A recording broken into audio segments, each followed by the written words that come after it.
گل بود یا گاف؟ امانوئل ماکرون بعد از حواشی که نسبت به جنسیت همسرش مطرح شده، حضور خیلی فعالی تو فوتبال پیدا کرده. البته که بعد از قهرمانی پی اس جی حین مراسم شادباش، نگاه‌های سوسکی بازیکنان پی اس جی به خانم ماکرون دامن بیشتری به این شایعات زد. خیلی پرسیدن بازیکنان پی اس جی دنبال چی بودن دقیقاً.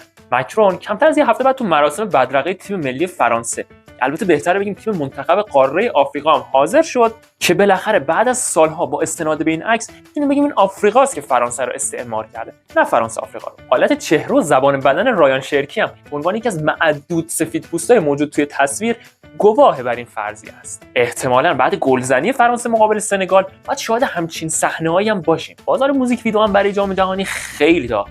از اینکه شکیرا 5مین موزیک ویدیو خودش رو در تاریخ ادوار جام جهانی منتشر کرد، اسپید موزیک ویدیوی منتشر کرد که تو 24 ساعت اول 120 میلیون ویو خورد، تقریبا 2 برابر بیشتر از شکیرا. البته که خبرها حاکی از اونه.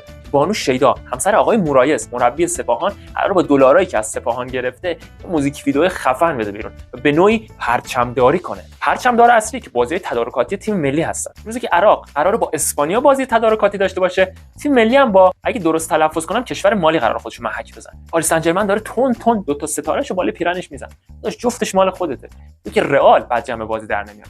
وگرنه باید برای رئال ناهنگ تواک آسمون میشه ستاره بارون رو بخونی. ستاره مثل رونالدو، مسی، مودریچ و اوچوا که از 736 تا بازیکنی که تو جام جهانی 2006 بازی کردن، فقط همین 4 تا که به جام 2026 رسیدن. هر چقدر که رونالدو و مسی تو افتخارات با هم دیگه رقابت دارن، این روزا سوبوسلای و لیندلوف با استایلایی که میزنن تو رقابت تنگاتنگی برای قرار گرفتن تو نقطه مقابل خانم ماکرون هست. عنوان کاسب برتر هفته هم میرسه به اون هوادار لیورپولی که بین هوادارهای آرسنال کلی مدال قهرمانی فروخت. بیچاره هوادارهای آرسنال که وقتی برچسب رو مدال کندن اسم لیورپول رو اون زیر دیدن. اینجاست که شاعر میگه کاسب حرمت داره، اون که میدوشتت فرضش اینه پیوستن دامفریس به رئال و ترکیب فصل آینده رئال مادرید برام خاطره این تصویر رو قشنگ زنده کرد. همونطور که برگردون زدن رئیس جمهور مکزیک خاطره برگردون زدن امیر تو اخراجی ها رو برامون زنده کرد. برخلاف اخراجی ها، آقای تاج با جمله مگه میخوان بهمون مواد بدن این شایعه رو قویاً رد کرد. شرخر این هفته هم میرسه به موسی التماری، مهاجم سرشناس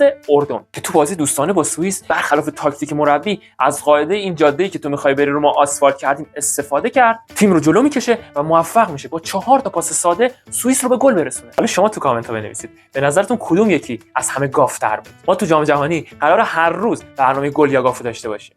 پس اگه دوست داری حتما ما رو دنبال کن.